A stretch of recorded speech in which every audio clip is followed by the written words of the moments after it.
এক একটার পর এক একটা মাস অতিবাহিত হয়ে যাচ্ছে, এক একটার পর এক একটা মাস আমাদের মাস থেকে বিদায় নিয়ে চলে যাচ্ছে। দিনের পর দিন যাচ্ছে, মাসের পর মাস আসতেছে, বছরের পর বছর আসতেছে। কিন্তু এই যে আমার কাছ থেকে যে আজকে যে দিনটি গত হয়ে যাচ্ছে, এই দিনটি কাল কিয়ামত পর্যন্ত আমরা কেউ ফিরে পাবো না। সুতরাং এই দিনের মধ্যে কি করলাম, এটার হিসাব আমাদের সকলকে তৈরি করে নিতে হবে।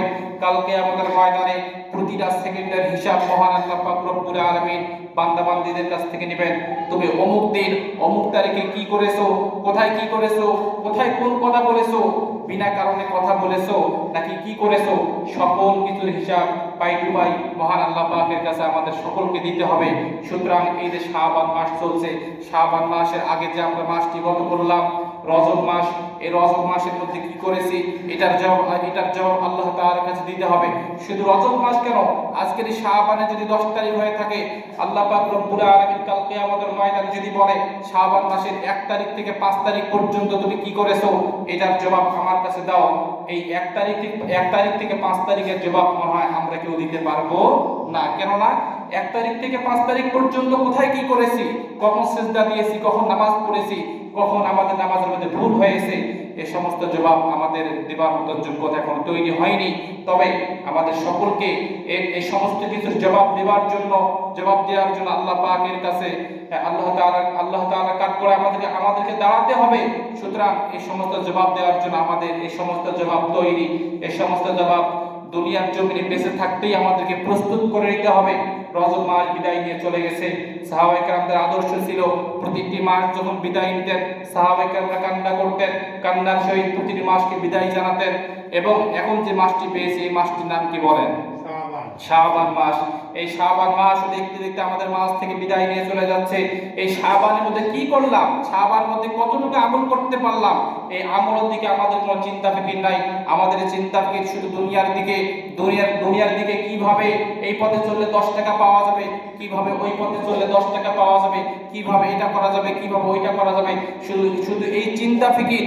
কিন্তু বিশ্বনবী সাল্লাল্লাহু আলাইহি ওয়াসাল্লাম থেকে শুরু করে নিয়ে ওনার বিবিরা সহ সাহাবায়ে কেরামদের আদর্শ এইটা ছিল না।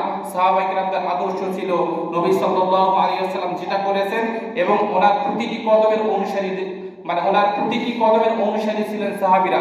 সুতরাং বিশ্বনবী সাল্লাল্লাহু আলাইহি ওয়াসাল্লাম এই পবিত্র শাবান মাস পেয়ে নিজেকে ধন্য মনে করতেন এবং সাহাবায়ে কেরামরা এই পবিত্র শাবান মাস পেয়ে নিজেকে ধন্য মনে করেছেন। সুতরাং আমাদেরকেও ধন্য মনে করতে হবে।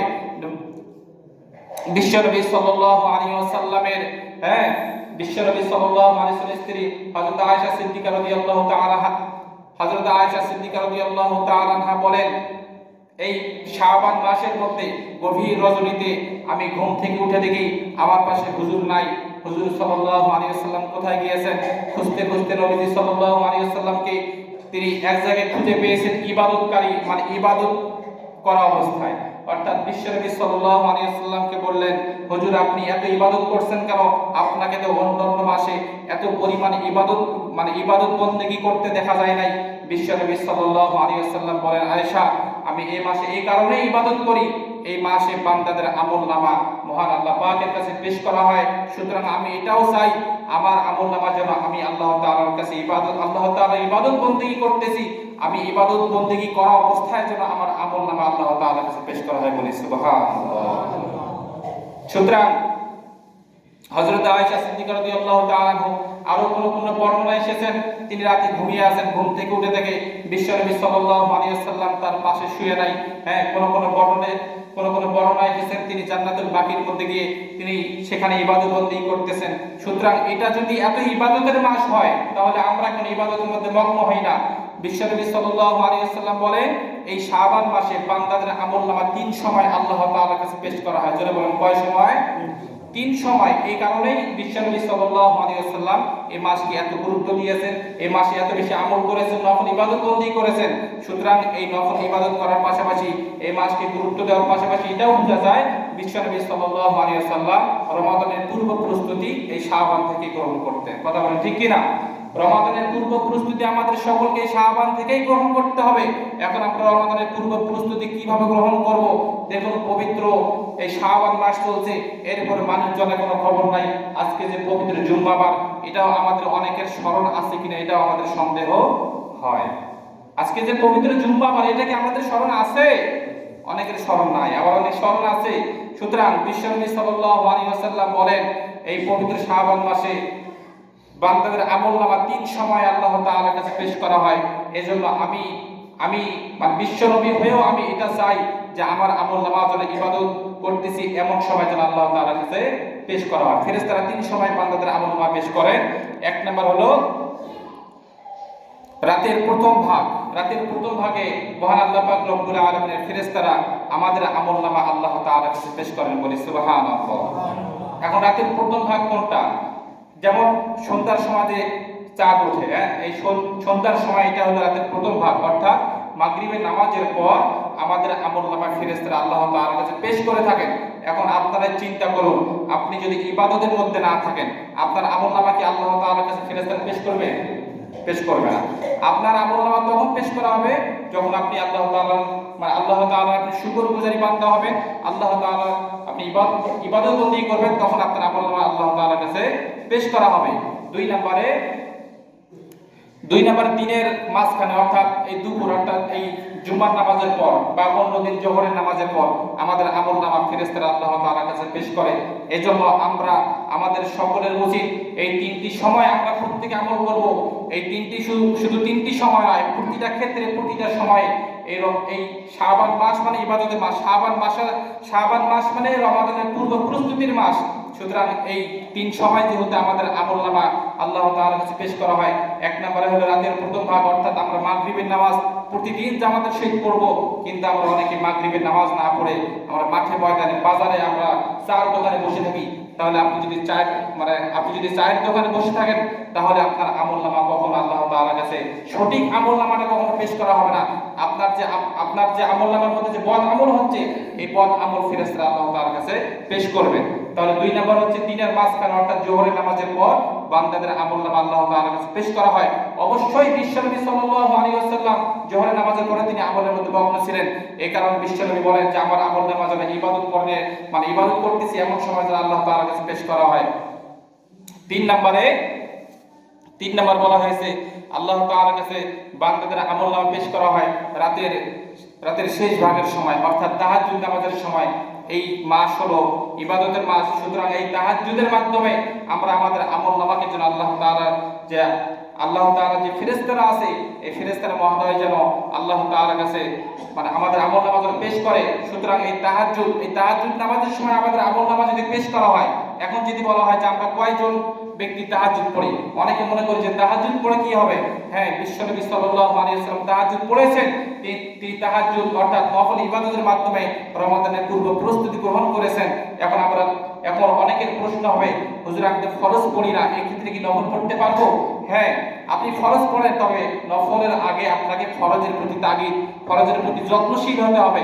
অনেকে মনে করে যে আমি ফরজ পড়ি না, তাতে কি হয়েছে, যে আমি তো আলেম ওলামাদের মুখে শুনেছি যে তাহাজ্জুদ নামাজ পড়ে আল্লাহ তাআলার কাছে ক্ষমা চাইলে আল্লাহ নাকি ক্ষমা করে দেয়। কিন্তু আসলে এই ক্ষমা করবে না, ঠিক আছে, তিনি তো রহমান, তিনি রহিম, তিনি গফফার, তিনি ক্ষমা করার জন্য আমাদেরকে সব সময়ের জন্য প্রস্তুত হয়ে বসে আছেন। কিন্তু আমাদেরকে ক্ষমা চাইতে হবে। ক্ষমা চাওয়ার মতো আগে ফরজ ঠিক করে আমাদেরকে নফল ঠিক করতে হবে। ফরজ ঠিক করার পরে আমাদেরকে ওয়াজিব ঠিক করতে হবে, সুন্নাত ঠিক করতে হবে, মুস্তাহাব ঠিক করতে হবে।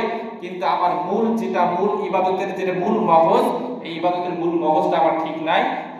আর আমরা এদিকে নফল নিয়ে কি করতেছি? টানাটানি করতেছি। বিশেষ করে দেখবেন যে শবে বরাতের নির্দিষ্ট কোনো নামাজ কোরআন হাদিসের মধ্যে নাই, কিন্তু আমরা এটাকে অনেক সময় অনেক মানুষ নির্দিষ্ট করে নিয়েছে যে মনে করেন শবে বরাতের রাতে 12 রাকাত নামাজ পড়তেই হবে, সূরা ইখলাস 3 বার পড়তে হবে, সূরা কাউসার 8 বার পড়তে হবে, এরকম কিছু মাসৌটি বইয়ের মধ্যে এরকম কিছু কথা আছে। কিন্তু কোরআন হাদিসের মধ্যে কোনো নির্দিষ্ট নাই যে অমুক নফল নামাজের পরে সূরা ইখলাস 3 বার পড়তে হবে, 10 বার পড়তে হবে, এরকম কোনো নির্দিষ্ট সীমা নাই। হ্যাঁ, আপনি যেরকম আপনি জোহরের নামাজ আপনি যে সূরাগুলো দিয়ে পড়তেছেন, আপনি নফল নামাজও ওই সূরা দিয়ে পড়তে পারেন। তবে তাহলে আমি বলতেছিলাম যে বান্দাদের আমলনামা আল্লাহ তাআলার কাছে কয় সময় পেশ করা হয়? 3 সময়। যারা বলেন কয় সময়? তিন সময়। 1 নম্বরে রাতের প্রথম ভাগে অর্থাৎ সন্ধ্যার পর, 2 নম্বরে দিনের মাঝখানে অর্থাৎ জোহরের নামাজের পর, 3 নম্বরে রাতের শেষ ভাগ অর্থাৎ তাহাজ্জুদ নামাজের সময়। এই 3 সময় আমরা কি আমলের মধ্যে ব্যস্ত থাকতে পারবো? বলেন, এই 3 সময় কি আমলের মধ্যে মগ্ন থাকা যাবে? যাবে কিনা বলেন, কথা বলেন না কেন? এই 3 সময় যেন আল্লাহ পাক রব্বুল আলামিন আমাদের সকলকে আমলের মধ্যে ব্যস্ত থাকার তৌফিক দান করুন, সকলে পড়ি আমিন। যেহেতু এই শাবান মাস চলছে, শাবান মাস পাওয়ার কারণে আমরা সকলে ধন্য, কিন্তু আসলে নিজেকে আমরা ধন্য মনে করি না। এই শাবান মাস পাওয়ার পরে সাহাবায়ে কেরাম নিজেকে অনেক খুশি মনে করতেন, হ্যাঁ, তারা নিজেকে ভাগ্যবতী মনে করতেন, নিজেকে ভাগ্যবান ভাবতেন। কিন্তু আসলে এই শাবান মাস পেয়েছি, এই শাবান মাস পাওয়ার পরে আমরা নিজেকে ভাগ্যবান মনে করি না, আমরা নিজেকে ভাগ্যবতী মনে করি না। সুতরাং আমরা যারা শাবান মাস পেয়েছি, আমরা প্রতিটা সময়ের জন্য একমাত্র মহান আল্লাহ পাকের কাছে শুকরিয়া জ্ঞাপন করব, কেননা যিনি আমাদেরকে শাবান মাস পাওয়ার তৌফিক দিয়েছেন। গত বছর অনেকে শাবান মাসের মধ্যে উপস্থিত ছিলেন, কিন্তু আজকে আমাদের মধ্যে অনেকেই শাবান মাসের মধ্যে উপস্থিত নাই। কেন নাই? আল্লাহ পাক তাদের রিজিকে রাখে নাই, আর আল্লাহ আমার রিজিকে রেখেছেন, আপনার রিজিকে রেখেছেন, এই জন্যই তো আপনি শাবান মাস পেয়েছেন। সুতরাং এই শাবান মাস পেয়ে এই সুবর্ণ সুযোগ কখন মিস করবেন না। এই শাবান মাসের মধ্যে যে নফল রোজা রয়েছে, এই নফল রোজাগুলো আমরা আদায় করব। বিশ্বনবী সাল্লাল্লাহু আলাইহি ওয়াসাল্লামকে জিজ্ঞাসা করা হয়, ইয়া রাসূলুল্লাহ, আপনি সোমবার এবং বৃহস্পতিবার কি জন্য রোজা রাখেন? বিশ্বনবী সাল্লাল্লাহু আলাইহি ওয়াসাল্লাম বলেন যে সোমবার আমি রোজা রাখি এই কারণে, সোমবার আমি দুনিয়ার জমিনে এসেছি, এই জন্য আমি আল্লাহ তাআলার শুকরিয়া আদায় করি এবং এই শুকরিয়া আদায় করার পাশাপাশি আমি রোজা রাখি। এবং বৃহস্পতিবার কি জন্য রোজা রাখেন? বিশ্বনবী সাল্লাল্লাহু আলাইহি ওয়াসাল্লাম বলেন বৃহস্পতিবার বান্দাদের আমলনামা আল্লাহ তাআলার কাছে পেশ করা হয়, এজন্য আমি এটাও চাই আমার আমলনামা যেন রোজা অবস্থায় আল্লাহ তাআলার কাছে পেশ করা হয়। বলি সুবহানাল্লাহ।